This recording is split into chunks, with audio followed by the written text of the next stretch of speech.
ଖ୍ରୀଷ୍ଟରେ ପ୍ରିୟ ଦର୍ଶକ ବନ୍ଧୁ, ପ୍ରଭୁ ଯୀଶୁଖ୍ରୀଷ୍ଟଙ୍କ ବହୁମୂଲ୍ୟ ନାମରେ ଆପଣଙ୍କୁ ନମସ୍କାର ଜଣାଇ ଆଜିର ପଥ ପ୍ରଦର୍ଶିକା କାର୍ଯ୍ୟକ୍ରମକୁ ସ୍ୱାଗତ କରୁଅଛି। ଆପଣ ନିୟମିତ ଏ କାର୍ଯ୍ୟକ୍ରମ ଦେଖୁଛନ୍ତି ଓ ଆପଣଙ୍କ ମଧ୍ୟରୁ ଅନେକ ଆମ ସହିତ ଫୋନରେ ଯୋଗାଯୋଗ ଜାରି ରଖିଛନ୍ତି। ସେଥିପାଇଁ ଆପଣମାନଙ୍କୁ ବିଶେଷ ଧନ୍ୟବାଦ ଜଣାଏ। ମୁଁ ପ୍ରାର୍ଥନା କରେ କି ଆପଣମାନେ ଈଶ୍ୱରଙ୍କ ଅନୁଗ୍ରହରୁ ଭଲରେ ଥିବେ ଏବଂ ନିଷ୍ଠାର ସହିତ ପବିତ୍ର ଶାସ୍ତ୍ର ପଢ଼ୁଥିବେ ଓ ଧ୍ୟାନ କରୁଥିବେ। ଆମେ ବାଇବଲର ପ୍ରଥମ ପୁସ୍ତକ ଆଦି ପୁସ୍ତକ ମଧ୍ୟ ଦେଇ ଆମର ଅଧ୍ୟୟନ ଜାରି ରଖିଛୁ, ଯେଉଁଥିରେ ଆମେ ଜଳପ୍ଲାବନ ସହିତ ଜଡ଼ିତ ଘଟଣା ଗୁଡ଼ିକ ଉପରେ ଧ୍ୟାନ ଦେଉଛୁ। ଗତ ଅଧ୍ୟୟନରେ ଆମେ ଶିଖିଥିଲୁ ଯେ ଜଳପ୍ଲାବନ ଥିଲା ହିଂସା ଏବଂ ପାପରେ ପରିପୂର୍ଣ୍ଣ ଏକ ବିଶ୍ୱ ଉପରେ ଈଶ୍ୱରଙ୍କ ନ୍ୟାୟପୂର୍ଣ୍ଣ ବିଚାରର ଏକ ସାର୍ବଜନୀନ କାର୍ଯ୍ୟ। ତଥାପି ଏହା ତାଙ୍କ ଉପରେ ଭରସା କରୁଥିବା ଲୋକଙ୍କ ପ୍ରତି ଦୟାର ଏକ ଶକ୍ତିଶାଳୀ ପ୍ରମାଣ ଥିଲା। ବର୍ଷା ବନ୍ଦ ହେବା ପରେ ଆମେ ନୋହଙ୍କୁ ମନେ ରଖିବାରେ ଏବଂ ଧୀରେ ଧୀରେ ପୃଥିବୀକୁ ପୁନଃସ୍ଥାପିତ କରିବାରେ ଈଶ୍ୱରଙ୍କ ବିଶ୍ୱସ୍ତତା ଦେଖିବାକୁ ପାଉ। କାଉ ଏବଂ କପୋତକୁ ବାହାରକୁ ପଠାଇବା ମନୁଷ୍ୟ ମଧ୍ୟରେ ଥିବା ଦୁଇଟି ସ୍ୱଭାବ ବିଷୟରେ ଏକ ଗଭୀର ଆଧ୍ୟାତ୍ମିକ ସତ୍ୟ ପ୍ରକାଶ କରିଥିଲା। ଆଜି ଆମେ ଦେଖିବା ଯେ କିପରି ପୃଥିବୀ ସମ୍ପୂର୍ଣ୍ଣ ଭାବେ ଶୁଖି ଯାଉଛି ଏବଂ ଈଶ୍ୱରଙ୍କ ଆଜ୍ଞା ଅନୁଯାୟୀ ନୋହ ଜାହାଜରୁ ବାହାରକୁ ଆସୁଛନ୍ତି। ଆମେ ନୋହଙ୍କ ଉପାସନାର ପ୍ରତିକ୍ରିୟା ବିଷୟରେ ଅଧ୍ୟୟନ କରିବା, ଯେଉଁଥିରେ ସେ ଏକ ଯଜ୍ଞ ବେଦୀ ନିର୍ମାଣ କରି ପ୍ରଭୁଙ୍କ ଉଦ୍ଦେଶ୍ୟରେ ବଳିଦାନ ଅର୍ପଣ କରୁଛନ୍ତି। ତେବେ ଆସନ୍ତୁ ବର୍ତ୍ତମାନ ଈଶ୍ୱରଙ୍କ ବାକ୍ୟ ଅଧ୍ୟୟନ କରିବା।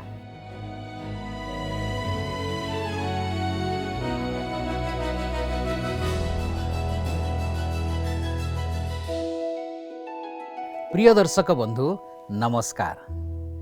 আজি আমি আদি পুস্তক 8 পর্ব তার 13 পদরু 9 পর্ব তার 5 পদ অধ্যয়ন করিবাকু ଯିବା। পৃথিবী শুষ্ক হেলা, নোহ জাহাজ ছাড়িলে। নোহଙ୍କ বয়স 601 ବର୍ଷ ପ୍ରଥମ ମାସର ପ୍ରଥମ ଦିନରେ ପୃଥିବୀ ଉପରୁ ଜଳ ଶୁଷ୍କ ହେଲା। ସେତେବେଳେ ନୋହ ଜାହାଜର ଛାତ ଉଠାଇ ଅନାନ୍ତେ ଭୂମି କି ଶୁଷ୍କ ଦେଖିଲେ। ଆଦି ପୁସ୍ତକ 8 ପର୍ବ ତାର 13 ପଦ। ଏହା ଆମକୁ 261 ଦିନକୁ ନେଇ ଆସେ, ଯାହାଫଳରେ ଜଳପ୍ଲାବନର ସମୟ କାଳ 371 ଦିନ ଥିଲା, ଯାହାକି 1 ବର୍ଷରୁ ଅଧିକ ସମୟ ପର୍ଯ୍ୟନ୍ତ ବ୍ୟାପିଥିଲା। ଧର୍ମଶାସ୍ତ୍ରର ସେହି କଥାକୁ ମଧ୍ୟ ସମର୍ଥନ କରେ ଯେ ଜଳପ୍ଲାବନ ବିଶ୍ୱବ୍ୟାପୀ ଥିଲା। ଏହା କେବଳ ଏକ ସୁଇମିଂ ପୁଲ୍ ଭର୍ତ୍ତି ହେବା ପରି ନଥିଲା। ନିଶ୍ଚିତ ଭାବରେ ଏହା ତାଠାରୁ ଅଧିକ କିଛି ଥିଲା। ଜଳପ୍ଲାବନ ସମ୍ବନ୍ଧରେ ଅନ୍ୟ କେତେକ ଆବିଷ୍କାର ମଧ୍ୟ ଅନେକ ତଥ୍ୟ ପ୍ରକାଶ କରିଛି ଏବଂ ମୁଁ ଆପଣଙ୍କୁ ଡକ୍ଟର ଜେ.ଇ. ସେଲିଙ୍କ ସେହି କଥାଗୁଡ଼ିକ ଜଣାଇବାକୁ ଚାହୁଁଛି, ଯିଏକି ଜଳପ୍ଲାବନ ବିଶ୍ୱବ୍ୟାପୀ ଥିଲା ବୋଲି ମତ ଦିଅନ୍ତି। ଅର୍ଥାତ୍ ଏହା ସମଗ୍ର ପୃଥିବୀକୁ ଆଚ୍ଛାଦନ କରିଥିଲା। ଏହାର ସବୁଠାରୁ ଚିତ୍ତାକର୍ଷକ ଉଦାହରଣ ମାମୁଥ ଅର୍ଥାତ୍ ପ୍ରାଚୀନ ବିଶାଳକାୟ ହାତୀମାନଙ୍କ କ୍ଷେତ୍ରରେ ଦେଖିବାକୁ ମିଳେ। ଏହି ହାତୀମାନେ ସାଇବେରିଆର ଟୁଣ୍ଡ୍ରା ଅଞ୍ଚଳରେ ବରଫ ମିଶ୍ରିତ ପଟୁମାଟି ତଳେ ପୋତି ହୋଇ ରହିଥିବା ଅବସ୍ଥାରେ ମିଳନ୍ତି, ଯାହା ଏସିଆ ମହାଦେଶର ସମ୍ପୂର୍ଣ୍ଣ ଲମ୍ବ ଏବଂ ଉତ୍ତର ଆଲାସ୍କା ଓ କାନାଡ଼ାରେ ମଧ୍ୟ ଦେଖାଯାଏ।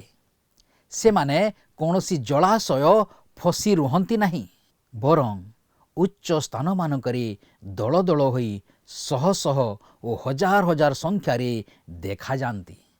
ସେ ଆହୁରି ମଧ୍ୟ କହିଛନ୍ତି ଯେ ଏହି ହାତୀମାନଙ୍କୁ ପରୀକ୍ଷା କରାଯାଇ ଦେଖାଯାଇଛି ଯେ ସେମାନେ ପାଣିରେ ବୁଡ଼ି ପ୍ରାଣ ହରାଇଥିଲେ। ଯଦି ସେମାନେ କେବଳ କାଦୁଅରେ ଫସି ଯାଇଥାନ୍ତେ ତେବେ ସେମାନେ ଭୋକରେ ମରିଥାନ୍ତେ।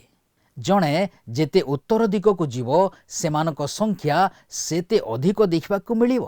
ଆର୍କଟିକ୍ ବୃତ୍ତ ମଧ୍ୟରେ ଥିବା ହାଇଟ୍ ସି'ର ଦ୍ୱୀପଗୁଡ଼ିକର ମାଟିରେ ମୁଖ୍ୟତଃ ସେମାନଙ୍କର ହାଡ଼ ସହିତ ବକ୍ର ବାଘଦନ୍ତ, ବିଶାଳକାୟ ସମ୍ବର, ଭାଲୁଗୁମ୍ଫା, ନୀଳଗାଈ ଏବଂ ଗଛର ଗଣ୍ଡି ତଥା ମାଟିରେ ଲାଗିଥିବା ଗଛଗୁଡ଼ିକ ସହିତ ମିଶି ରହିଥିବା ଦେଖାଯାଏ।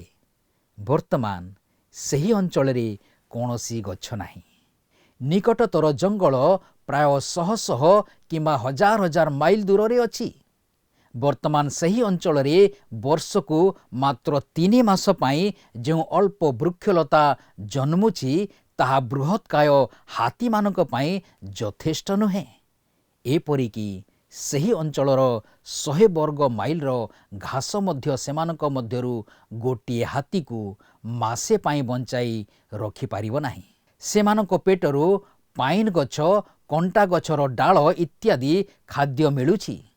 ଯେତେବେଳେ ସେହି ପଟୁମାଟି ନରମ ଥିଲା, ଏହି ବିଶାଳକାୟ ହାତୀମାନେ ସେଥିରେ ଜୀବନ୍ତ ପୋତି ହୋଇ ଯାଉଥିଲେ।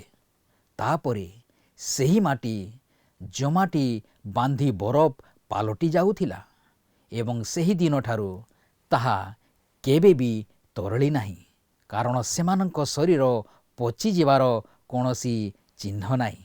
ଲଣ୍ଡନର ଡକ୍ସରେ 1000 ବର୍ଷରୁ ଅଧିକ ସମୟ ଧରି ବିଶାଳକାୟ ହାତୀଦାନ୍ତ ବିକ୍ରି ହୋଇ ଆସୁଛି।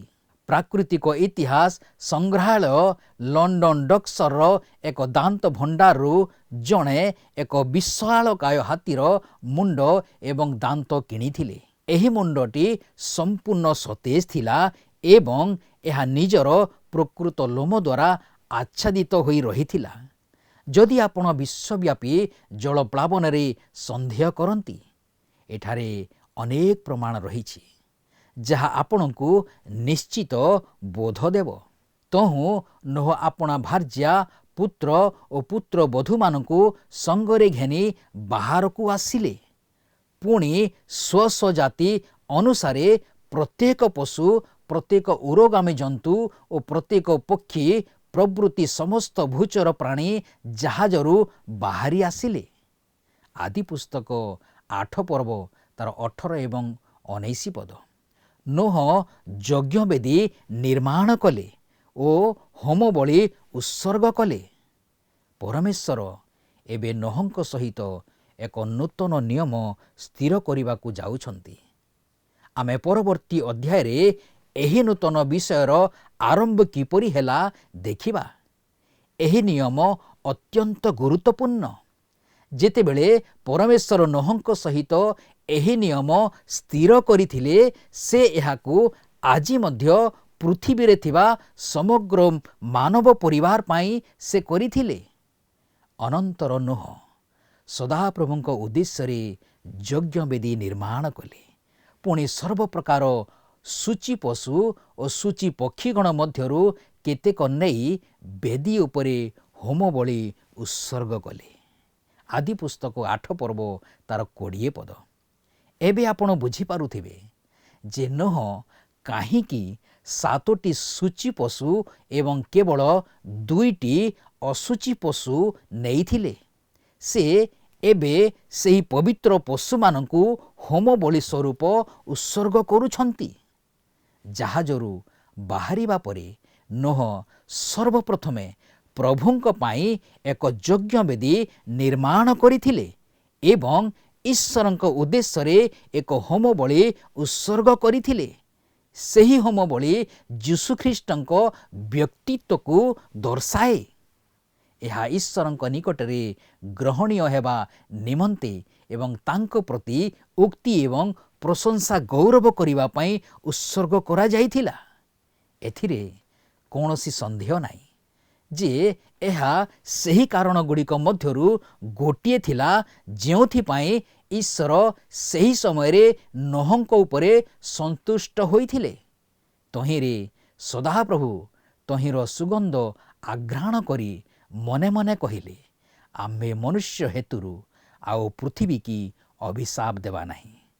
ଯଦ୍ୟପି ବାଲ୍ୟକାଳଠାରୁ ମନୁଷ୍ୟ ମନର କଳ୍ପନା ମନ୍ଦ, ତଥାପି ଆମ୍ଭେ ଯେପରି କରିଅଛୁ ସେହିପରି ଆଉ ଥରେ କେବେ ହେଁ ସବୁ ପ୍ରାଣୀଙ୍କୁ ବିନଷ୍ଟ କରିବା ନାହିଁ। ଆଦି ପୁସ୍ତକ 8 ପର୍ବ ତାର 21 ପଦ।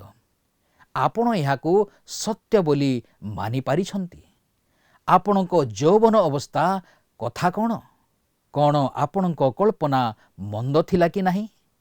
ଆମର ସାମ୍ପ୍ରତିକ ସମାଜରେ ଆମେ ଯୁବପିଢ଼ିଙ୍କ ବିଦ୍ରୋହ ଦେଖିପାରୁଛୁ ଏବଂ ସେମାନେ ଯେଉଁ ପଥରେ ଯାଉଛନ୍ତି ତାହା କ'ଣ କୌତୂହଳପୂର୍ଣ୍ଣ ବିଷୟ ନୁହେଁ କି?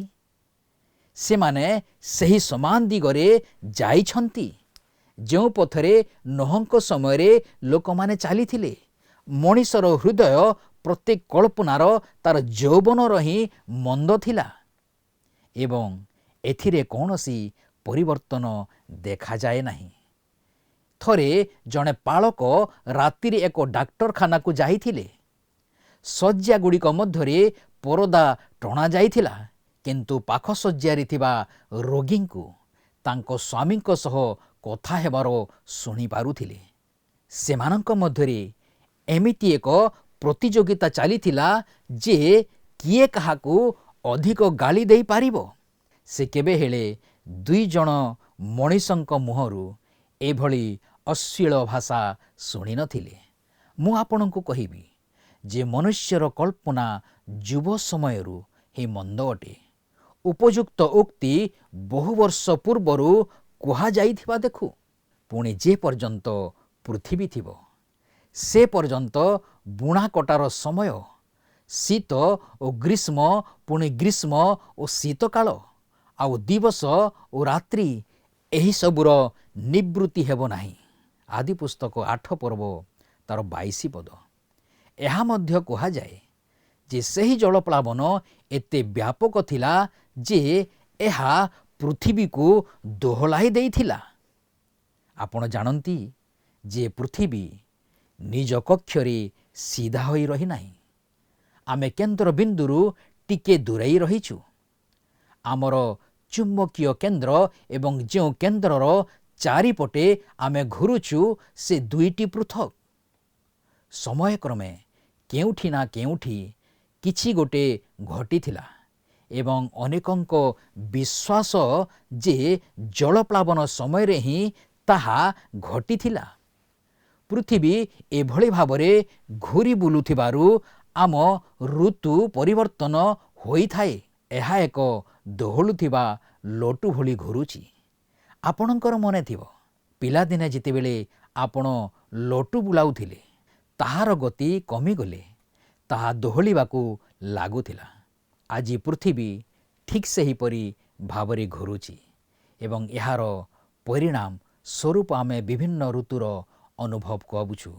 ଜଳପ୍ଳାବନ ପୂର୍ବରୁ ମନୁଷ୍ୟ 3ଟି ଇଂରାଜୀ ଆର୍ ଉପରେ ଶିକ୍ଷା କରିଥିଲା।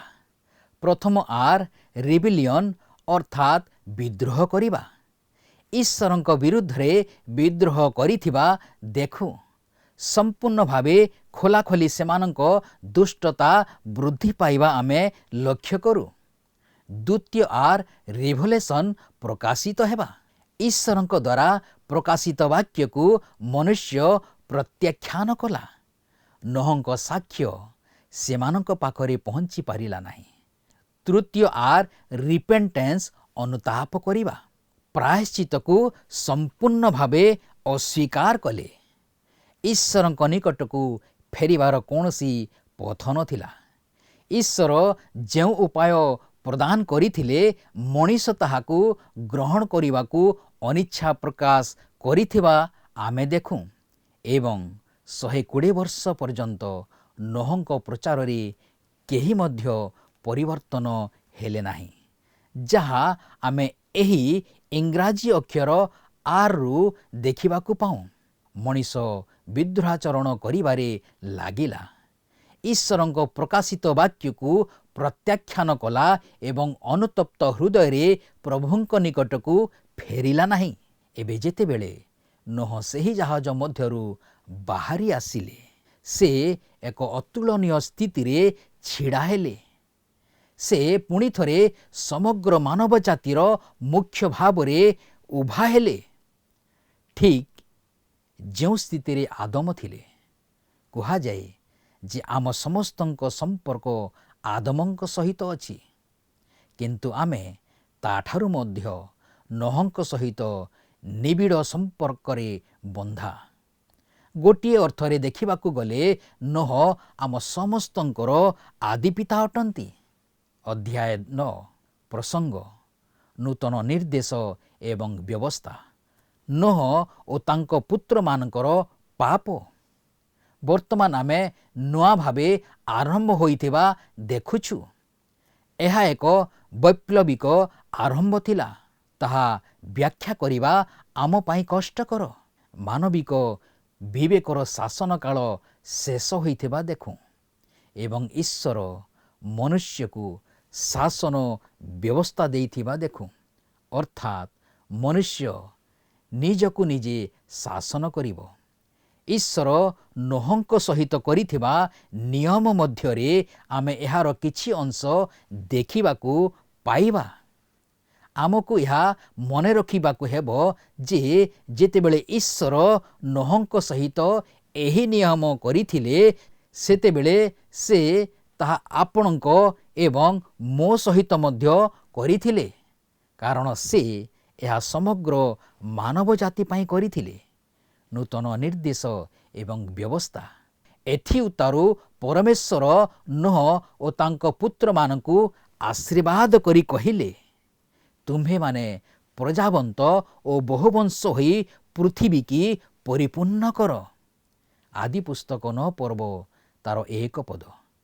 ଏଠାରେ ପ୍ରଜାବନ୍ତ ଓ ବହୁବଂଶ ଶବ୍ଦଟି ଅତ୍ୟନ୍ତ ଅର୍ଥପୂର୍ଣ୍ଣ, କାରଣ ଆମେ ଜାଣୁ ଯେ ଜଳପ୍ଳାବନ ପୂର୍ବରୁ ଜନବସତି ଥିଲା ଏବଂ ବର୍ତ୍ତମାନ ଜଳପ୍ଳାବନ ପରେ ପୁଣି ଏକ ସମାଜ ଗଢ଼ିବାକୁ ହେବ। ଯେତେବେଳେ ଆଦମଙ୍କୁ ପୃଥିବୀକୁ ପ୍ରଜାବନ୍ତ ଓ ବହୁବଂଶ ହେବା ପାଇଁ କୁହାଯାଇଥିଲା, ଆମେ ଅନୁମାନ କରୁ ଯେ ଆଦମଙ୍କ ପୂର୍ବରୁ ମଧ୍ୟ କିଛି ଜୀବିତ ପ୍ରାଣୀ ଥିଲେ। ମୁଁ ସେମାନଙ୍କୁ କ'ଣ କହିବି ଜାଣିନାହିଁ। ସେମାନେ ବୋଧହୁଏ ଈଶ୍ୱରଙ୍କ ସୃଷ୍ଟିର କିଛି ଜୀବିତ ପ୍ରାଣୀ ଥିଲେ। ଏହା ବ୍ୟତୀତ ମୁଁ ଯାହା ମଧ୍ୟ କହିବି ତାହା କେବଳ ଏକ କଳ୍ପନା ମାତ୍ର। ଲକ୍ଷ୍ୟ କରନ୍ତୁ ଯେ ଈଶ୍ୱର ନୋହଙ୍କୁ ପ୍ରଥମେ ଯେଉଁ ନିର୍ଦ୍ଦେଶ ଦେଇଥିଲେ ତାହା ହେଲା, ପ୍ରଜାବନ୍ତ ଓ ବହୁବଂଶ ହୁଅ ଓ ପୃଥିବୀକି ପରିପୂର୍ଣ୍ଣ କର। ଏହାର ଅର୍ଥ ହେଉଛି ମାନବ ଜାତିର ବିସ୍ତାର କରିବା। ମନେ ରଖନ୍ତୁ ଯେ ଈଶ୍ୱର ଏହି ଆଦେଶ ଏକ ବିଶେଷ ପରିସ୍ଥିତିରେ ଦେଇଥିଲେ।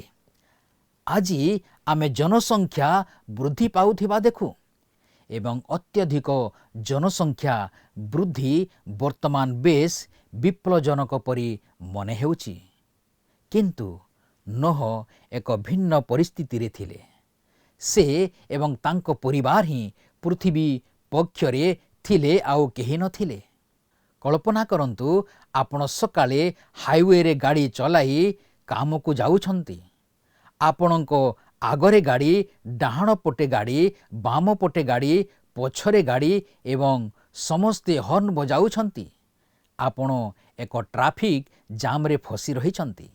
ତାପରେ ପ୍ରାୟ 1 ବର୍ଷ ପରେ ଆପଣ ସେହି ହାଇୱେରେ ଯାଇଛନ୍ତି ଏବଂ ଯିବା ସମୟରେ ଅନ୍ୟ କୌଣସି ଗାଡ଼ି ସେଠାରେ ନାହିଁ। କେବଳ ଆପଣଙ୍କର ହିଁ ଏକମାତ୍ର ଗାଡ଼ି ହାଇୱେରେ ଚାଲିଛି। ଆପଣ ଚାହିଁଲେ ସବୁ ଟ୍ରାଫିକ୍ ଲାଇଟ୍ ବାହାର କରି ଦେଇପାରିବେ। ଆପଣଙ୍କୁ ସେଗୁଡ଼ିକର ଆବଶ୍ୟକତା ପଡ଼ିବ ନାହିଁ, କାରଣ ଆପଣ ହିଁ ସେଠାରେ ଏକମାତ୍ର ଚାଳକ। ଏହା ଆମ ପାଇଁ ଏକ ଅସାଧାରଣ ଅନୁଭୂତି ହେବ, ନୁହେଁ କି? ଠିକ୍ ସେହିପରି ନୋହଙ୍କ ସମୟରେ ତାଙ୍କର ଅନୁଭୂତି ମଧ୍ୟ ସେହିପରି ଥିଲା।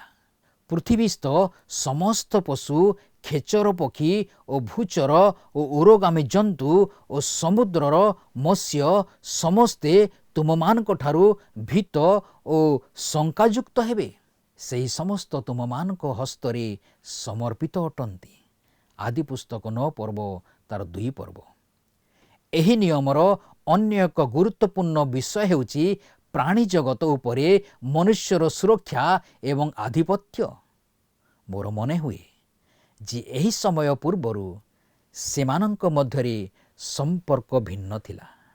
ସମ୍ଭବତଃ ମନୁଷ୍ୟ ଏହା ପୂର୍ବରୁ ମାଂସାହାରୀ ନଥିଲା।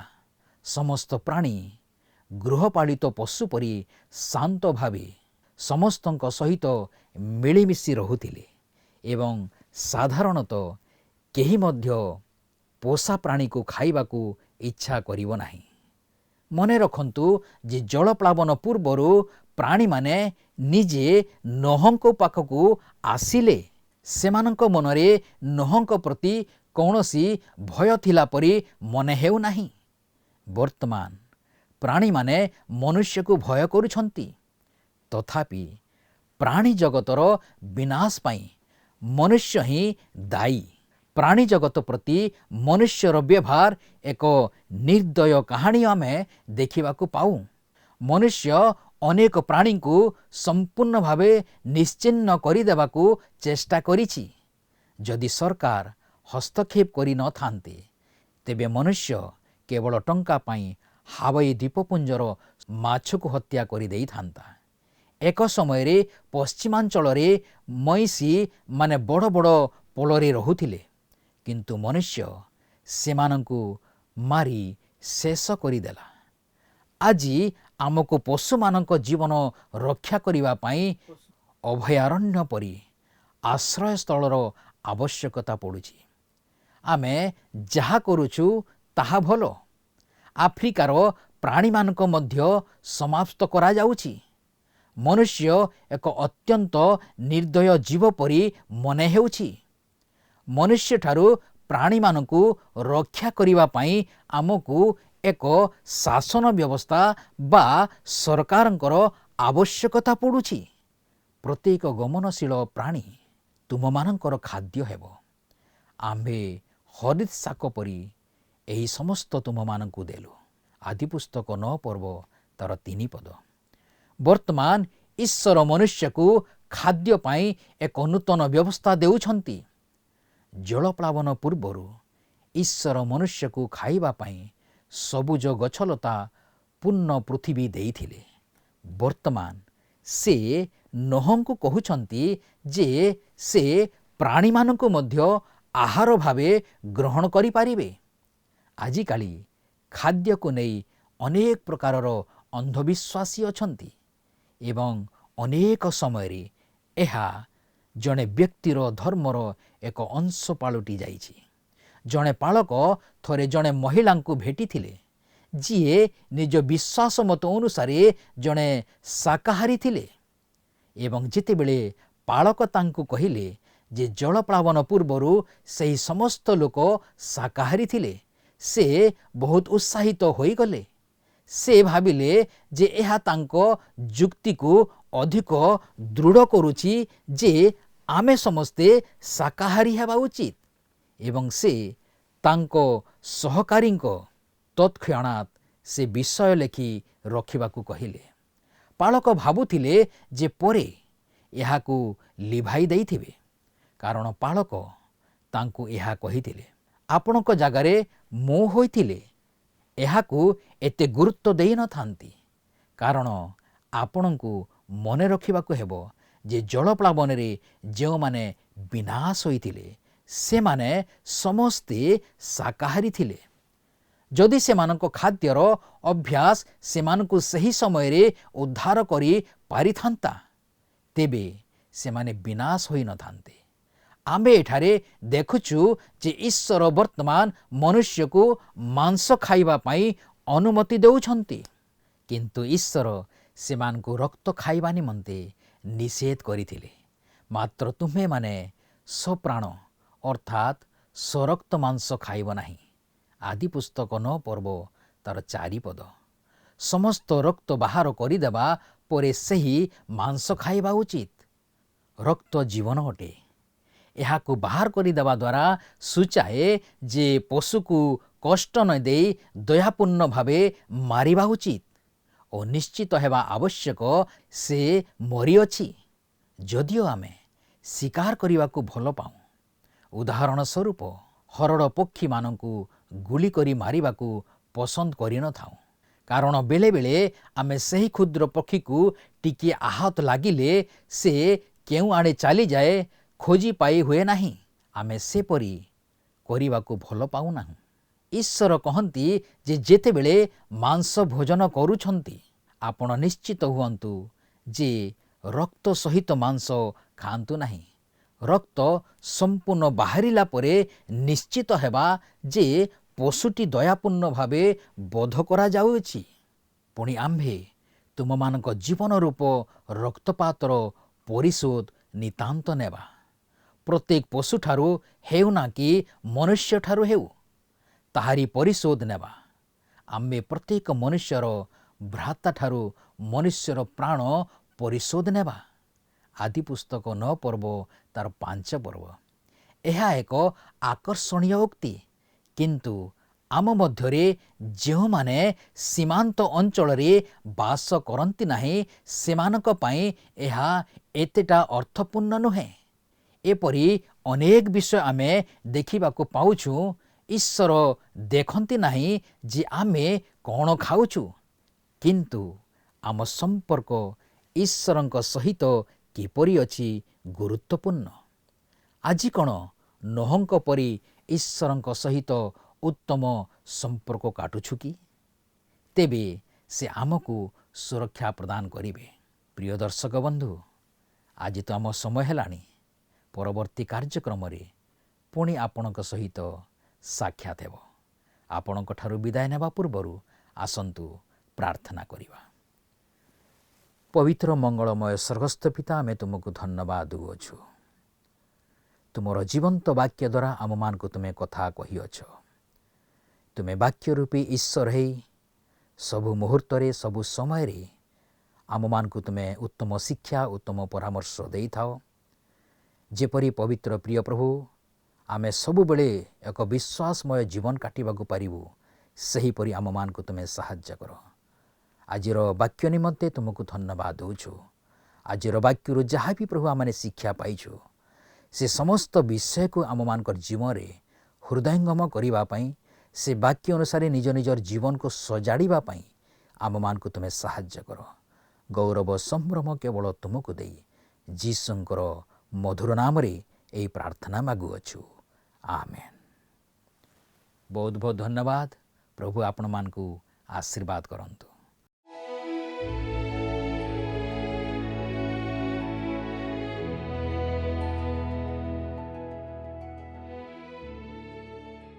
ମୁଁ ଆଶା କରେ ଆଜିର ଅଧ୍ୟୟନ ଆପଣଙ୍କୁ ନିଶ୍ଚୟ ଭଲ ଲାଗିଥିବ ଏବଂ ଈଶ୍ୱରଙ୍କ ବାକ୍ୟରୁ ଆପଣ ଆଶୀର୍ବାଦ ପ୍ରାପ୍ତ ହୋଇଥିବେ। ଆଜିର ଅଧ୍ୟୟନରେ ଆପଣଙ୍କ ମନରେ ଯଦି କିଛି ପ୍ରଶ୍ନ ଥାଏ ତେବେ ଆମ ସହିତ ଯୋଗାଯୋଗ କରନ୍ତୁ। ଆମେ ଆପଣଙ୍କ ଫୋନ୍ କଲ୍ର ଅପେକ୍ଷାରେ ଅଛୁ। ଈଶ୍ୱର ଆପଣଙ୍କୁ ଆଶୀର୍ବାଦ କରନ୍ତୁ। ରହିଲୁ, ନମସ୍କାର। ଗତ ପ୍ରଶ୍ନର ଉତ୍ତରଟି ହେଉଛି ଏ ବିଶ୍ୱାସୀ। ଆଜିର ପ୍ରଶ୍ନଟି ହେଉଛି ହୋମ ବଳି କାହାର ବ୍ୟକ୍ତିତ୍ୱକୁ ଦର୍ଶାଏ? ଏ ମନୁଷ୍ୟ, ବି ଖ୍ରୀଷ୍ଟ, ସି ଫରୁସି, ଡି କପଟି।